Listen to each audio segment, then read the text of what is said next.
Jean-Loup Chifflet, bonjour. Bonjour. Vous venez de faire paraître aux éditions Plomb un beau petit pavé de 700 pages intitulé Dictionnaire amoureux de la langue française. Je vous savais amoureux de l'humour, mais pour savoir manier l'humour, il faut manier la langue. Oui, c'est vrai. Après le succès du dictionnaire amoureux de l'humour, l'éditeur Jean-Claude Simoine m'a dit « Et si tu faisais un dictionnaire amoureux de la langue française ?» Alors j'ai accepté, mais à condition, c'est un petit peu le prolongement du dictionnaire de l'humour, parce que j'ai surtout privilégié tout ce que je trouve drôle, insolite dans la langue. Je ne suis pas Alain Ray, Oui. bien que ça soit mon maître. Je lui consacre un article élogieux parce qu'il le mérite dans mon livre, mais je suis, comme m'a baptisé un de vos confrères, un grammairien buissonnier. C'est-à-dire que je vais farfouiller un peu toutes les choses drôles, insolites, ce qui m'empêche pas quand même d'être un peu sérieux. Alors parmi les choses drôles, il faut aimer l'origine des mots, parce que certaines fois dans l'étymologie, on trouve des perles. Oui. J'ai vu ainsi que la virgule, la simple virgule venait du latin virgula. Voilà, absolument. Et vous avez... Qui veut dire petite verge. Petite verge. Alors j'ai fait des recherches, moi je suis fasciné par les néologismes, essayer de trouver l'origine des mots. Je crois que j'ai vu que crevette venait de chevrette, et je crois que c'est intéressant parce que ça veut dire que justement la crevette a un petit peu le moussement de la chevrette qui saute, etc. Donc voilà, alors j'ai parlé aussi de choses beaucoup plus graves, je parle d'un certain nombre d'écrivains qui pour moi ont été des pionniers de la langue française. Il y a 800 pages, je suis un petit peu abasourdi parce que c'était un énorme boulot, mais je regrette rien.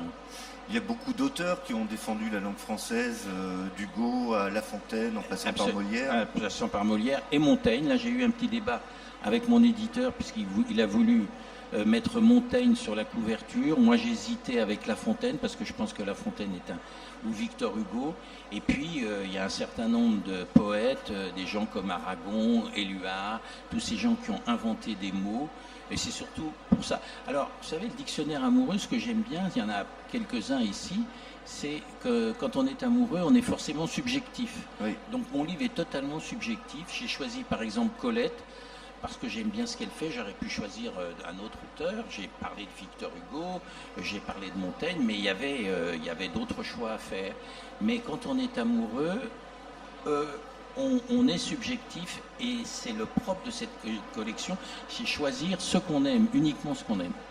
L'humour français est un humour aussi très particulier, Oui. fait de contrepétries, de calembours. Oui, alors beaucoup, un article contrepétrie, bien sûr.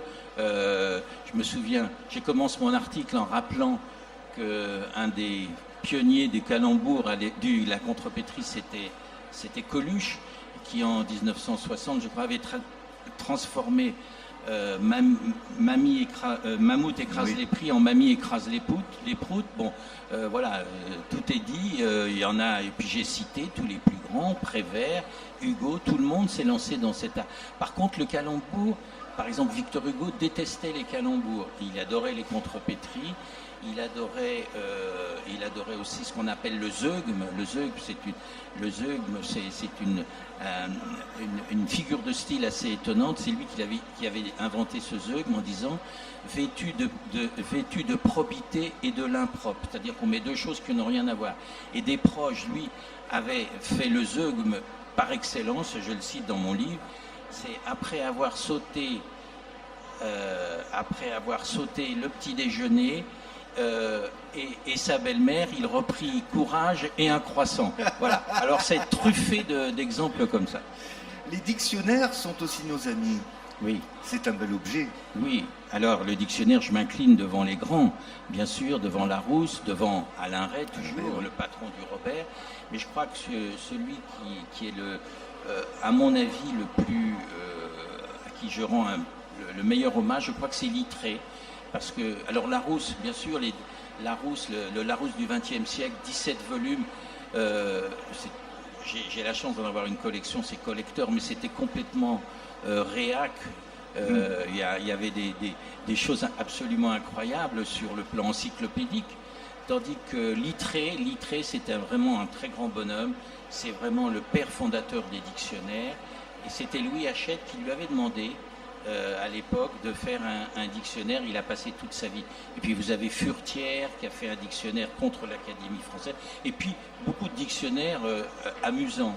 Hein. Moi je suis éditeur, j'en ai publié pas mal, édité pas mal. Je pense en particulier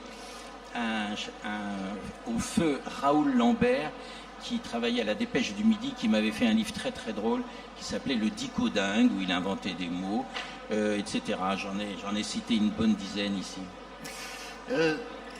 Aujourd'hui, comment se porte la langue française? On a l'impression qu'à l'école, au lycée, on ne regarde plus trop si les gens font des fautes d'orthographe ou pas. C'est important, oui. Ça ne l'est pas? Oui, c'est intéressant. J'ai fait un article sur l'enseignement parce que j'ai interrogé les profs. Ils me disent c'est très dur, mais en même temps, il y a des paradoxes dans ce livre. Et je pense à quelqu'un qui est ici d'ailleurs, un éditeur qui s'appelle Jean-Joseph Julot, et qui dit que finalement les SMS, c'est pas si mal que ça en tant que prof de français. Il dit que c'est un moyen quand même d'éveiller la langue chez les adolescents. Je suis pas sûr que je sois tout à fait d'accord avec ça. Mais alors moi je pense que le rap est une bonne chose. Je pense que le slam c'est une bonne chose. Tout ce qui permet de faire évoluer la langue et la faire connaître, je pense que c'est pas plus mal. Comme le chantait Daniel Balavoine, le français est une langue qui résonne. Absolument, c'est vrai. J'espère que mon livre va résonner aussi. Merci beaucoup Jean-Louis Figelet. Ce dictionnaire amoureux de la langue française est aux éditions Plomb.